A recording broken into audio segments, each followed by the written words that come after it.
in Lagos. The NAFDAC DG, however, said the agency is not approving chloroquine for the treatment of COVID-19, but for defined treatment for the virus. She said NAFDAC is not approving chloroquine as a product that can be used for coronavirus because there is no submission to it for registration. In the meantime, the federal government has added Austria and Sweden to the list of high-risk countries restricted from entering Nigeria over the coronavirus outbreak. Austria and Sweden are joined to the already announced 13, which includes China, Iran, South Korea, Germany, Italy, United States, Kingdom, Switzerland, Norway, Netherlands, Spain, France, and Japan. Minister of Health Osage Iyanire made the disclosure at a media briefing in Abuja. Iyanire said arrivals from all the countries shall be subjected to supervised isolation in form of follow-up and would be conducted by the Port Health Services and the Nigeria Center for Disease Control with an option of testing.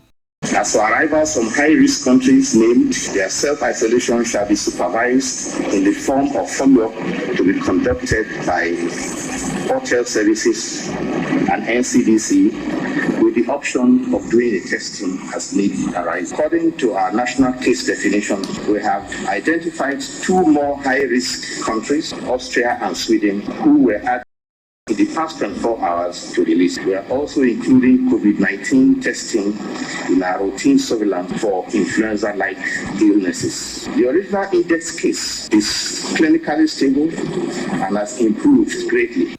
The Minister of Health also gave reasons for shutting down Aminu Kano International Airport, Kano, Akanu Ibiam International Airport, Enugu, and the Port Harcourt International Airport, Omagwa.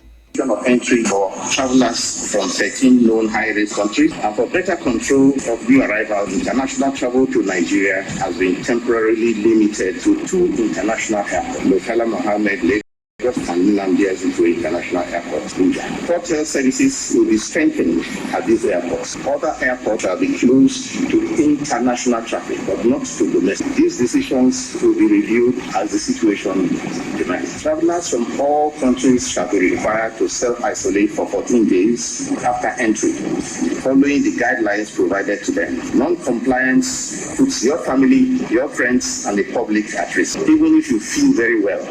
There you had Nigeria's Minister of Health, Osage Iyanire. The Federal Ministry of Education has ordered the immediate closure of tertiary institutions, secondary and primary schools nationwide over the outbreak of the coronavirus in the country. The ministry said it is part of measures to contain the spread of the virus. Minister of Education Adamu noted that in carrying out the directive, all the principals of the 104 Unity colleges should fast-track the ongoing second-term examinations and close up until further notice. The Independent National Electoral Commission INEC has announced the postponement of by-elections for senatorial districts in Bayelsa, Imo, and Plateau states because of coronavirus. The affected districts are Bayelsa Central and Bayelsa West. The seat for the Imo North District, Imo State, became vacant following the death of its senator, Benjamin Uwajumogu. The same with Plateau South District, whose senator, Long Jan Datong, passed on. INEC in a statement said the postponement of the by-elections became necessary because of the health emergency occasioned by the coronavirus pandemic. The statement signed by Festus Okoye says the governorship elections in Edo and Ondo, scheduled for September and October this year respectively, are however not affected by the postponement. Now on the foreign scene, oil price has risen further after a dramatic rebound from multi-year lows but stayed below $30 a barrel on fears that the deadly coronavirus will push the world into recession with an oversupply. Crude slumped to 18-year lows earlier this week with travel restrictions and other measures aimed at combating the virus hitting demand, and major producers Saudi Arabia and Russia locked in a price war by ramping up production.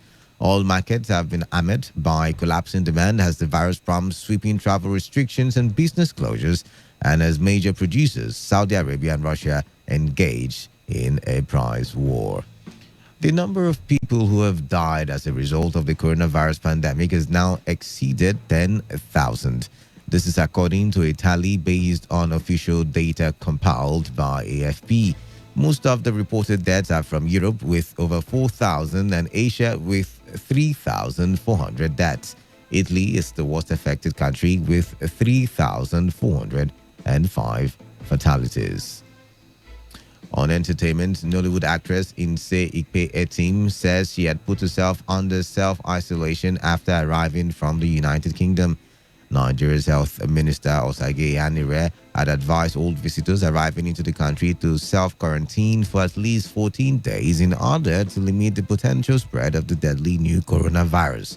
On a Twitter handle, the actress said, quote, "Yesterday in the morning, I returned to Lagos from the UK, one of the countries listed as a COVID-19 hotspot by the Federal Ministry of Health." End of quote.